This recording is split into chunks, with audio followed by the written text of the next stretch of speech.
So this is the ASUS G14, the 2022 model.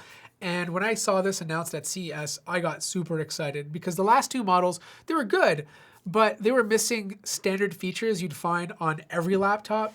And it looks like they listened to the feedback and pretty much incorporated all the things we wanted into this new version.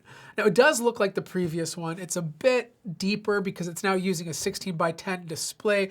There's a lot more holes on top of the lid. There's more LEDs inside if you buy the Anime Matrix version.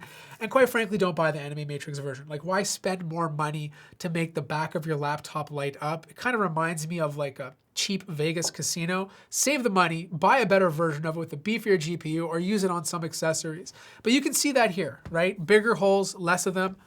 A lot more holes, more LEDs underneath for that display. The other thing is it's a lot more refined. The previous version, this is the Moonlight White version, is white on the top, but then when you flip it over, it's silver, right? It's not consistent. The new one is all white. You know, you flip it to the side, and then you have a white bottom portion, which looks a lot more classy. The only color difference is when you get to the bottom grill. The weight is a little bit heavier, not a lot if you're holding them both in your hand. Like, this is 3.76 pounds, whereas the previous version is about 3.64. The major difference, though, is the plug. On the original one from last year, you're talking about a 180 watt power brick. So this is a lot lighter to carry in your bag.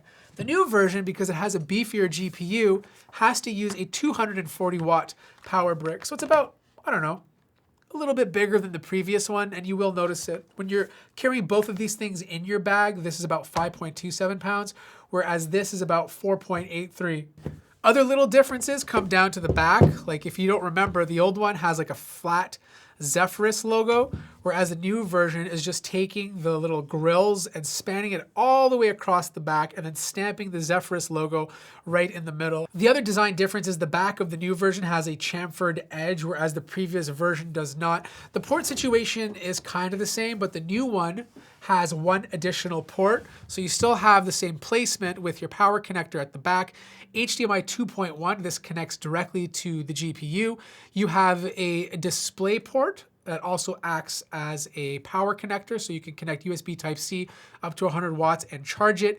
You have a combo audio jack, and then on the right-hand side, you have two USB ports, another Type-C port, and this is the new one. This comes with a micro SD card slot, whereas the previous version does not. Just a note about these Type-C ports, only one of them connects directly to the dedicated GPU. The other one connects to the integrated GPU. Just like the previous model, it's still easy to open up with one hand, but the new thing is you can flip the display 180 degrees and lie it flat on the table, whereas the previous version, it kind of tops out right here.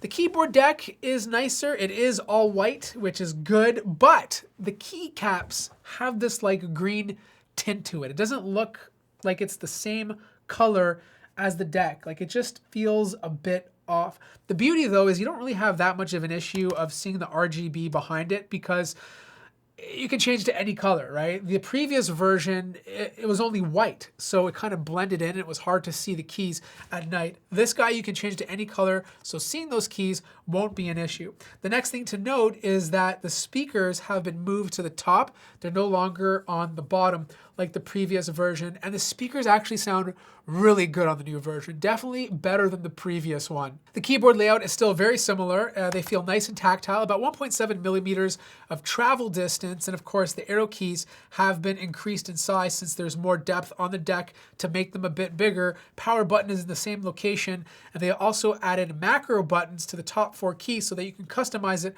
to your heart's content. Sticker placement is better on the new version than it is on the old one. NVIDIA and AMD working together is just a recipe for disaster. The new one, a little bit better placed. Touchpad, absolutely massive. It's double the size of the previous version. Totally a welcome addition. They couldn't have done this if they didn't switch it to 16:10. It would have been small again, but it just feels so much better to move your fingers on. It's very accurate and good to use. The screen to body ratio has also been improved. The bezels are thinner on both the left and right hand side. The top bezel is a little bit thinner as well, but it's the bottom one that's been chopped in half. This is about 91% screen to body. Now, a lot of you asked me on my previous ASUS video, is it going to be a problem with heat management blowing on the screen? It's not. You know, I never had an issue with the M16, which is a lot thinner than this, and this is still going to hit the bottom bezel, so I don't foresee it being an issue on your daily use. The webcam is finally here. It has one, okay? A big complaint of the previous model. It's not 1080p though, it's 720p, and the quality is nothing special, but at least it's there. They've also added infrared sensors into it, so you can use Windows Hello facial recognition to log you in. But man, this display, absolutely gorgeous. 16 by 10, so right off the bat, this display feels much bigger than the previous one, even though technically it's still 14 inches. You just get that extra vertical space, which is really nice for productivity. The color accuracy is absolutely fantastic. This is the QHD version, which goes up to 120 hertz. It has pretty good screen brightness. It falls under ASUS's Nebula standard, which means it's a very well calibrated display, and I didn't foresee any issues. It's matte, so it doesn't pick up as much reflection as a glass panel. But yeah, great display for content creation and for gaming. Now, performance on this guy is very interesting. They're using the newest version of their HS processor, the 6900HS, still runs at 35 watts, but it's on a newer 6 nanometer architecture paired with their RX 6800S GPU. On paper, this RX 6800S boosts up to 105 watts. This also has 32 gigabytes of DDR5 memory and a 1 terabyte NVMe SSD paired with that beautiful QHD display. But here's the weird thing, you know, like it benches very well in Cinebench. It doesn't beat out, you know, the most fastest Intel laptops, as it shouldn't. You know, the CPU is a lower wattage, but the performance for that wattage is incredible. The one area where it kind of suffered was creative applications. If you're running like Adobe Premiere Pro, you're a video editor, you're not going to see that much of a difference in terms of a performance upgrade compared to the last model. It's just not that significant. Photoshop, I do. Photoshop is a massive difference compared to the previous one, but how fast do you really need Photoshop to be? The third thing is After Effects, another area where I did see an improvement, but it wasn't massive compared to the previous version. The area that this laptop really excels at is gaming. That's where I saw a nice performance bump. It doesn't matter if you're running at 1080p or if you're running at QHD, you're looking at about 30 to 40 frames per second difference compared to the RTX 3060 that was in last year's model. But it finally has a muck switch. So if you ever wanted to turn it off, you can. It does require a restart. I saw about like a 5% increase in performance when I was gaming. It wasn't massive. Fan noise is really interesting on this laptop. If you're just gaming or you're just doing general productivity, they don't get loud. Like it takes a lot longer for these fans to kick on compared to your normal Intel H series processor. But for fun, I decided to throw everything at it. Max out the GPU, max out the CPU, and if you're looking for the loudest these fans can get, yeah, it's gonna get up to 55 decibels if you're throwing everything at it on turbo mode. You can lower it by putting on performance mode. It will be closer to the lower 50s, and then of course silent mode will be closer to the lower 40s. Most likely, in your everyday use, depending on which profile you use, expect 5 decibels lower to what I just showed you. This is like maxing everything out, so it's not realistic. Now, heat management is kind of concerning. No matter which profile I had it on, temps were always in the 90s. And all I was doing was running a Cinebench test in a loop. So the only thing that was being pushed was the CPU. That's it.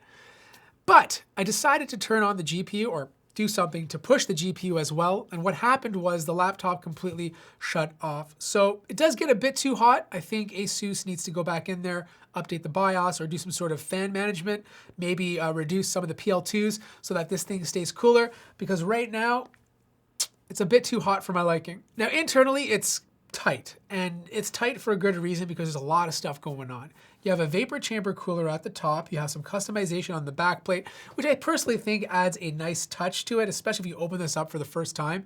You do have liquid metal on both the CPU and GPU to help keep temps down. And you have a big 70 watt-hour battery, which gave me really good battery life, just under 10 hours of use before needing to charge, which is really good. You still have 1 stick of RAM soldered onto the motherboard. 16 gigabytes happens to be soldered on here. And there's another 16 gigabyte stick at the top. This is rank 8.